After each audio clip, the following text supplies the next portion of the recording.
how should we be putting or structuring our time in the gym in order to support these things. So we had a little conversation about GPP versus SPP one of the last times we sat down. That's in one of our Q&A episodes. General physical preparedness versus specialized physical preparedness. So I want to talk about how to set up the general to support your specific. That makes sense. Yeah, well, and I think there's GPP as far as there's actual training that's GPP where you're like doing work and you're just building a engine capacity. But in this context, I think we're thinking of like GPP of kind of being ready to go in any aspect of fitness at any point. So yeah, in this case with combatives, we're talking about training for the fight, not training like you fight. Yes, exactly. Yep. And so I think strength and conditioning world, and there's still merit to this, have got to where we really periodize things where there's these buildings and there's these main target goals at one period of a time. But this kind of training where you're kind of developing all these attributes of fitness at all points, and you're trying to build up your base on each level. And it is important if we were to get into details that it might be where you need more focus. The guy who did powerlifting, maybe he needs a little less powerlifting, a little bit more of the mobility, all that kind of stuff. But generally speaking, how do you work on all these attributes of fitness throughout the week to where you are ready to go in every aspect of strength, power, movement, conditioning, and you can keep going into these worlds, these realms that all these guys are in. So. Yeah, that is the challenge. And so one of the questions I asked to the group, so one of the things just about this presentation where we were in the lineup, like we were on day 2, these guys had already been through several, let's just say evolution type training scenario or sessions, not scenarios.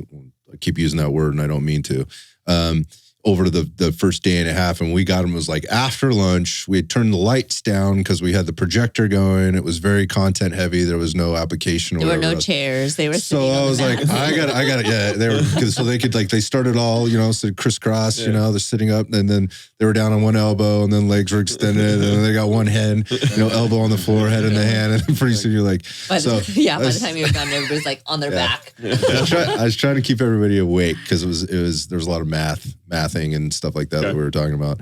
The point of that was I was trying to stay engaged with them and I was asking them a lot of questions, and it was awesome because they were those that were participating were super insightful and very detailed in kind of they're giving us answers. And one of the things I recognize, I'm going to turn this over to Steven in a second here, that I've always recognized from as long as I can remember from getting into this, is when you start getting into like those skills type things, like let's use BJJ as the example because it is so common and most people understand that at least at some level. They recognize it when they see it, right? And then moving over to like more of the endurance type stuff, like whether it's cycling, swimming, or running as the 3 kind of big ones.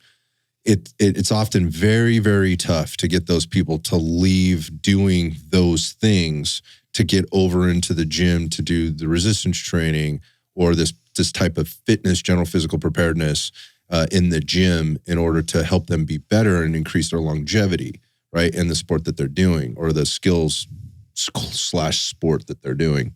So when I asked like how many people in here, who wants to share kind of what their GPP to SPP schedule looks like?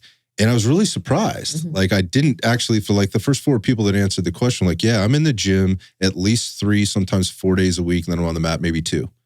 Wow. Mm-hmm. That's not what I thought you would think it would be flipped. That was exactly my answer when the first guy answered. I was like, I did not see that coming. That's actually, in my opinion, that's a little more intelligent. But some of the general population would not have that whereabouts. I mean, the typical BJJ guy we've talked about, is on the mat 6 days a week and maybe lifts once a week or something like that. So while I'm not shocked, I'm surprised when I get this answer. I go, hey, who else wants to share? Yep, that sounds like me.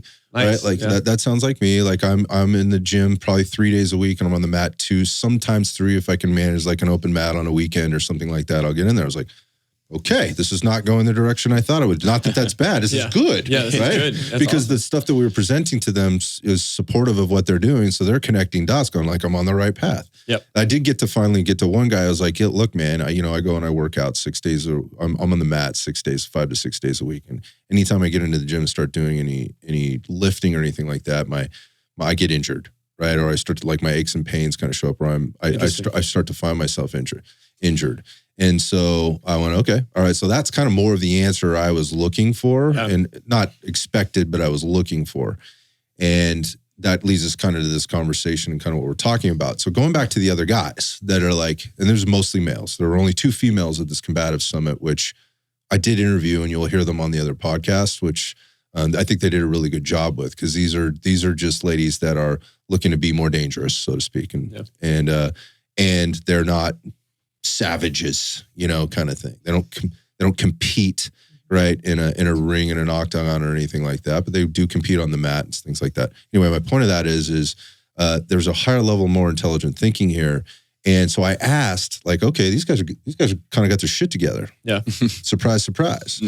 Where are you getting your programming? And that's where I was like, okay, so they're making the connection of what they need to do, but then they don't necessarily know how to do it, because some of the things I was hearing was very much, I don't want to say completely contradictory, but let's just say not very complimentary if we're trying to balance all the things for the thing that I know that they're doing the most, which is whether it's BJJ, Muay Thai, fight, things that they're doing, so in a gym, like on a mat or in a ring kind of stuff. Yeah. I'm like, okay, so here's the missing piece. Here's the gap. We just jumped a couple steps ahead of where we're at, or where I thought we would be, sorry. And let's start having that conversation. So I thought that would be an interesting thing to cover today. Like, that's where their questions lied. Yeah. Like, how much or how intense do I go in this capacity piece? How much should I be lifting?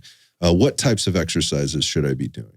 So, and those are the questions. So I think a lot of people know and these were people that were approaching me about the podcast and about the, stuff before the presentation happened and well after, which is really cool to me, because I was like, this is great feedback. I really want to talk about this on the show at more depth, because what that tells me is more people like you exist out there and might enjoy hearing this. Yeah. They were doing, it's like, dude, that makes perfect sense. Tell me more about this part. Like, I knew I was close, but I know I could be doing better. Tell me how to do that.